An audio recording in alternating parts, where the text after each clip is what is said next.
Assalamualaikum warahmatullahi wabarakatuh. Bapak Ibu yang saya hormati, peserta Latsar CPNS Kota Lubuk Linggau tahun 2020. Selamat berjumpa pada hari ini. Kita akan mencoba membahas masalah nasionalisme, di mana peserta CPNS berkewajiban untuk mengikuti latihan dasar prajabatan ini. Bapak Ibu yang saya hormati, gambaran dari nasionalisme nanti akan kita bahas, tapi sebelum itu saya kenalkan dulu.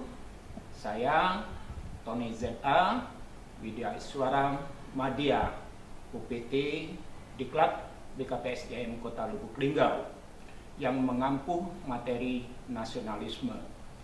Bapak Ibu yang saya hormati, nasionalisme itu bagian dari agenda dari aneka, yaitu ada akuntabilitas, nasionalisme, etika publik, kemudian ada komitmen mutu, serta yang terakhir adalah anti korupsi. Ada 12 jam pelajaran untuk materi ini. Saya akan membahas gambaran dari nasionalisme ini. Bapak Ibu yang saya hormati, nasionalisme itu penting pada aparatur negara untuk dilihat bahwa tanggung jawab sebagai aparatur negara yang begitu besar, yang konteks kegiatannya adalah bagaimana sebagai seorang aparatur negara yang baik bertanggung jawab dan membela kepentingan bangsa dan negaranya. Oleh karena itu, mempunyai wawasan dan nasionalisme yang tinggi sebagai seorang aparatur negara yang baik, dan itu nanti terintegrasi dari kegiatannya itu dalam bentuk yang pertama adalah bagaimana aparatur sipil negara itu mampu menjalankan kebijakan-kebijakan atau regulasi yang disiapkan oleh pemerintah untuk bisa dilaksanakan di tempat tugas. Bapak Ibu sekalian, bahwa ada tanggung jawab besar kita sebagai aparatur negara, bahwa kegiatan itu berpedoman kepada aturan main atau aturan hukum yang kuat. Maka seluruh kegiatan itu mengacu kepada tuntunan aturan hukum yang baik. Tuntunan aturan hukum itu dibuat dalam bentuk kebijakan-kebijakan aturan, dalam bentuk peraturan-peraturan yang dibuat oleh pemerintah, dan itu harus dilaksanakan. Dan itu harus kita laksanakan dalam konteks kegiatan di tempat tugas. Yang kedua, ASN itu sebagai tenaga profesional, sebagai pelaksana kegiatan itu, ASN harus mampu melaksanakan kegiatan secara profesional. Tenaga yang profesional itu indikatornya adalah satu, mempunyai kemampuan dan keterampilan yang bagus. Seorang profesional harus tentu mempunyai kemampuan dan keterampilan yang baik di bidang tugasnya. Yang kedua, harus mempunyai dedikasi yang kuat, mempunyai loyalitas yang kuat untuk bisa menjalankan tugas itu dengan sebaik-baiknya. Yang ketiga, ada kompetitif di tempat tugas. Maka usaha yang bersifat inovasi dan perkembangan yang lainnya diperlukan usaha yang sifatnya kompetitif. Yang berikutnya adalah situasi bagaimana Bapak Ibu sekalian mampu menjawab tantangan-tantangan ke depan. Apa itu? Bahwa pelayanan itu menuntut proses perubahan-perubahan yang lebih baik. Maka ada inovasi, kemudian ada rasa tanggung jawab dalam bentuk akuntabilitas tugas. Akuntabilitas itu berkaitan dengan, pertama adalah perencanaan yang begitu bagus, harus dilaksanakan dengan sebaik-baiknya. Untuk bisa melaksanakan kegiatan dengan bagus, tentu Bapak Ibu sekalian bisa menganalisis kegiatan itu dengan bagus. Yang kedua adalah bagaimana pelaksanaan kegiatan itu bisa dilaksanakan dengan baik. Maka pelaksanaan berkaitan dengan perencanaan yang bagus. Pelaksanaan dijalankan dengan bagus apabila perencanaannya juga dibuat dengan sebaik-baiknya. Dan yang ketiga adalah pertanggungjawaban. Setelah perencanaan, ada pelaksanaan dan harus ada akuntabilitas dalam bentuk pertanggungjawaban. Akuntabilitas inilah include dari perencanaan, pelaksanaan, dan pelaporan. Oleh karena itu, tanggung jawab sebagai ASN harus dituntut bagaimana perencanaan, pelaksanaan, dan pelaporan. Dan yang ketiga, fungsi dari ASN itu adalah sebagai perekat pemersatu bangsa. Inilah yang menjadi kata kunci sebagai seorang ASN yang mempunyai wawasan dan nilai nasionalisme. Dan nilai nasionalisme itu dalam bentuk nilai nasionalisme Pancasila. Oleh karena itu, Bapak Ibu sekalian, sebagai ASN tentu harus mempunyai tanggung jawab yang besar. Bagaimana sebagai perekat pemersatu bangsa itu kita tidak membeda-bedakan bentuk layanan kegiatan. Apakah stratanya kecil atau stratanya rendah, apakah stratanya bagus, lebih baik, dan lain sebagainya. Kita tidak mengenal itu. Semua bentuk pelayanan, semua pada aspek pelayanan kepada community, public service. Public service kita itu harus lebih bagus, dan itu dilaksanakan sepenuhnya oleh ASN yang profesional. Kami kira itu yang nanti disampaikan kepada Bapak Ibu sekalian peserta ASN, bahwa tanggung jawab sebagai aparatur negara yang mempunyai nilai nasionalisme yang kuat, tetapi nilai nasionalisme itu pada nilai nasionalisme Pancasila.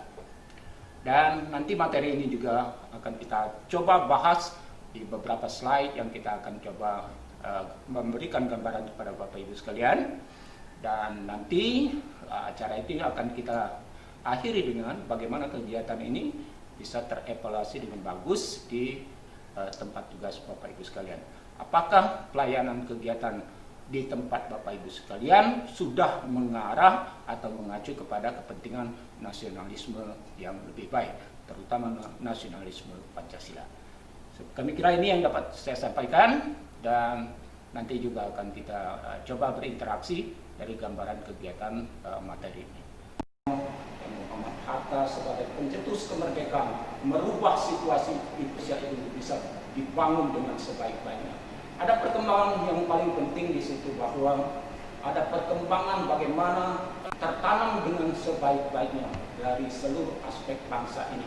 Kepentingan bangsa dan kepentingan agama, kepentingan bangsa yang sifatnya nasionalis yang digagas oleh Bung Karno dan Bung Hatta itu memisahkan kepentingan nasional dengan agama. Karena pemerintahan tidak akan bisa berjalan kalau dicampur adukan kepentingan agama di situ. Tapi paham keagamaan Islam yang disponsori oleh Masumi misalnya, itu tidak bisa tidak, bahwa bangsa ini harus semua komponen kepentingan bangsa ini dalam semua aspek pembangunannya itu harus masuk pada landasan-landasan agama. Tidak bisa lepas itu. Nah, konfrontasi dan kepentingan itu berjalan dengan begitu besar, dan itu proses perubahan di pemerintahan pada waktu itu di zaman Soekarno. Tapi Soekarno mampu melaksanakan itu dengan sebaik-baiknya, memberikan kesempatan untuk kaum Muslim, kaum Islam untuk masuk di dalam jajaran kepemerintahan untuk mengembangkan sistem pemerintahan dengan sebaik-baiknya. Maka rasa nasionalisme, rasa kebangsaan, dan kesadaran berbangsa dan bernegara dengan berazaskan Pancasila dan Undang-Undang Dasar Negara 1945 ini sudah tertanam dari awal, yang sudah disiapkan oleh Bapak Insinyur Soekarno sebagai pencetus kemerdekaan. Adik-adik sekalian yang saya hormati, gambaran itu berkembang terus sehingga sampai pemerintah masuk ke pemerintahan Orde Baru, kemudian pemerintahan reformasi, dan sampai saat ini. Oleh karena itu perkembangan sejarah paling penting untuk kita lihat, bahwa sejarah itu menumbuhkan dan melihat cikal bakal bahwa proses pembangunan itu dimulai dari proses-proses yang lebih besar dengan tertanam di perjuangan oleh bapak-bapak atau pendiri-pendiri bangsa ini. Bapak, Ibu sekalian atau adik-adik yang saya hormati, gambaran ini kenapa harus kita lalui dan kita hadapi? Karena tantangan begitu besar yang harus dilaksanakan. Tadi sudah saya bicarakan bahwa yang nanti akan kita bicarakan itu adalah gambaran perspektif, gambaran di belakang perjuangan bangsa, kemudian kondisi pada saat ini. Kalau kita melihat kondisi pada saat ini, tentu prosesnya harus begitu kuat sebagai aparatur negara yang mampu melaksanakan tanggung jawab yang begitu besar. Tanggung jawab itu sebagai aparatur sipil negara yang sudah diikat dengan peraturan pemerintah, undang-undang ASN, dan pelatihan peran jabatan yang adik-adik sekalian harus ikuti pada saat, dan itu posisi yang baik. Karena itu akan menentukan posisi adik-adik semuanya menjadi status pegawai negeri sipil penuh. Adik-adik yang saya hormati, tentu di samping pelaksanaan kebijakan yang begitu baik yang dapat dilaksanakan dengan sepenuhnya, tanggung jawab melaksanakan realisasi kegiatan dari kebijakan itu, dan yang kedua, yang paling penting ini adalah konsep pelaksanaan kegiatan. Bapak Ibu sekalian, adik-adik adalah harus mempunyai beberapa komponen yang terukur. Orang yang profesional adalah orang yang mampu melaksanakan semua dengan sebaik-baiknya. Orang yang profesional itu orang yang inovasi. Orang yang profesional itu orang yang kompetitif. Orang yang profesional tugas tanggung jawabnya dengan sebaik-baiknya. Apa artinya? Punya akuntabilitas dan etos kerja yang bagus. Akuntabilitas kerjaan kita itu dapat diukur dengan sebaik-baiknya. Dimulai dari perencanaan. Tapi bagi adik-adik semua bahwa Bapak Ibu sekalian melaksanakan kegiatan itu harus terukur dengan sebaik-baiknya. Dimulai dari pelaksanaan perencanaan, bagaimana perencanaan itu sinergis dengan kepentingan dari OPD adalah dengan skala prioritas. Yang kedua, pada konsep ini tentu yang harus dilihat nasionalisme itu tertuang di tempat tugas. Nah, nilai-nilai nasionalisme yang bisa tertuang di tempat tugas itu yang pertama tentu adalah semua pekerja orientasi kepada kepentingan publik. Artinya semua pelaksanaan kegiatan itu harus bernuansa kepada kepentingan publik. Kalau tidak punya manfaat pada kepentingan publik, ada hal yang salah dilaksanakan untuk hal yang ini.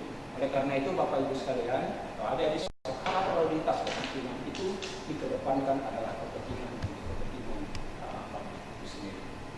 Yang pelayanan terhadap usaha pelayanan, Bapak Ibu sekalian tidak boleh membeda-bedakan bentuk pelayanan. Pelayanan yang bisa dibeda-bedakan itu di tengah-tengah publik, misalnya kalau misalnya ada pejabat yang datang, itu perbedaan pelayanan beda sekali dengan masyarakat. Dan kita memang pelayanan itu terkategori, artinya pelayanan semuanya sama. Tapi nanti mungkin pada aspek misalnya ada ruang kelas yang berbeda, itu konteks pelayanan secara keseluruhan harus mampu dilihat dengan sebaik-baiknya oleh aparatur sipil negara yang baik. Tidak boleh membeda-bedakan pada kepentingan yang hal-hal seperti itu, dan sifatnya prinsip. Semua kebutuhan itu set kebutuhan hidup masyarakat, kebutuhan dari pelayanan itu harus bisa dilaksanakan aparatur sipil negara yang bagus. Baik Bapak Ibu sekalian peserta ASN yang saya hormati, gambaran materi nasionalisme itu pada konteks kegiatan kita berbicara tentang masa lalu, ya, kemudian masa kini dan masa depan, tantangan masa depan. Maka gambaran masa lalu bagaimana negara ini terbentuk oleh pejuang-pejuang yang begitu gigih mempertahankan negara ini dan membentuk negara ini dengan baik. Bapak Ibu sekalian bisa akan lihat beberapa video sebagai pejuang-pejuang bangsa yang hebat. Salah satunya adalah Bung Tomo. Bagaimana begitu kuatnya beliau mempertahankan kemerdekaan di Surabaya. Pejuang yang hebat yang mampu membangkitkan semangat luar biasa untuk membangun dan mempertahankan kemerdekaan. Dan pada saat ini juga tentu gambaran itu akan kita lihat bahwa kegiatan itu tentu banyak sekali tantangan baik di dalam maupun di luar. Dan ke depan bahwa tantangan secara global, era reformasi yang begitu besar, kita harus jawab dengan gambaran sistem. Semua kegiatan pelayanan ini sekarang sudah e-system. Oleh karena itu dituntut semua aparatur sipil negara ini untuk menjawab tantangan-tantangan digital ini. Kami kira ini yang dapat saya sampaikan. Nanti akan kita coba perkembangan berikutnya. Dan mudah-mudahan nanti Bapak Ibu sekalian akan mampu melaksanakan kegiatan ini di tempat tugas masing-masing. Sekian dan terima kasih. Billahi taufiq wal hidayah. Wassalamualaikum warahmatullahi wabarakatuh.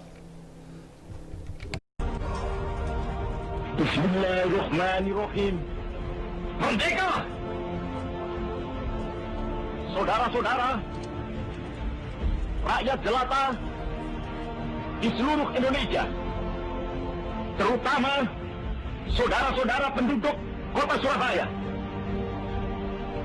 kita semuanya telah mengetahui bahwa hari ini tentara Inggris telah menyebarkan pamflet-pamflet yang memberikan suatu ancaman kepada kita semua.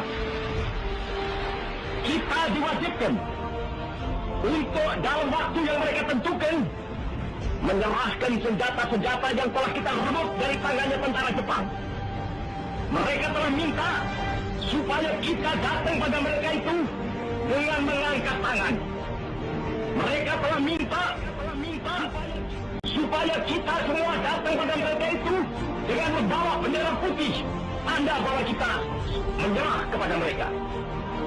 Saudara-saudara, di dalam pertempuran yang lampau, kita sekalian telah menunjukkan bahwa rakyat Indonesia di Surabaya, pemuda-pemuda yang berasal dari Maluku, pemuda-pemuda yang berasal dari Sulawesi, pemuda-pemuda yang berasal dari Pulau Bali, pemuda-pemuda yang berasal dari Kalimantan, pemuda-pemuda dari seluruh Sumatera, pemuda Aceh, pemuda Tapanuli, dan seluruh pemuda Indonesia yang ada di Surabaya ini, di dalam pasukan-pasukan mereka masing-masing, dengan pasukan-pasukan rakyat yang dibentuk di kampung-kampung, telah menunjukkan satu kekuatan sehingga mereka itu terjepit di mana-mana.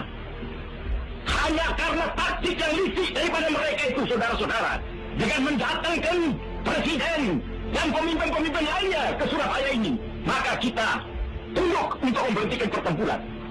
Tetapi pada masa itu mereka telah memperkuat diri, dan setelah kuat, sekarang inilah keadaannya. Saudara-saudara, kita semuanya, kita bangsa Indonesia yang ada di Surabaya ini akan menerima tantangan tentara Inggris itu. Dan kalau pimpinan tentara Inggris yang ada di Surabaya ingin mendengarkan jawaban rakyat Indonesia, ingin mendengarkan jawaban seluruh pemuda Indonesia yang ada di Surabaya ini, dengarkanlah ini, tentara Inggris. Ini jawaban kita. Ini jawaban rakyat Surabaya. Kau menghendaki bahwa kita ini akan membawa bendera putih untuk takluk kepadamu. Kau menyuruh kita mengangkat tangan datang kepadamu. Kau menyuruh kita membawa senjata-senjata yang telah kita rampas dari tentara Jepang untuk diserahkan kepadamu. Tuntutan itu, walaupun kita tahu bahwa kau akan mengancam kita untuk menggempur kita dengan seluruh kekuatan yang ada, tetapi inilah jawaban kita. Selama banteng-banteng Indonesia masih mempunyai darah merah yang dapat memiliki tarik dan putih, merah dan putih, maka selama itu kita mau menyerah kepada siapa saudara rakyat Surabaya. Siapa? Keadaan genting. Tetapi saya peringatkan sekali lagi, jangan mulai menembak. Baru kalau kita ditembak, maka kita akan ganti menyerang mereka itu. Kita tunjukkan bahwa kita ini adalah benar-benar orang yang ingin merdeka. Dan untuk kita, saudara-saudara, lebih baik kita hancur lebur daripada tidak merdeka. Sebelum yang kita tetap merdeka atau mati. Dan kita yakin, saudara-saudara, pada akhirnya pastilah kemenangan akan jatuh ke tangan kita. Sebab Allah selalu berada di pihak yang benar. Percayalah, saudara, atau mati. Dan kita yakin, saudara-saudara, pada akhirnya pastilah kemenangan akan jatuh ke tangan kita. Sebab Allah selalu berada di pihak yang benar. Percayalah, saudara-saudara, Tuhan akan melindungi kita sekalian. Allah.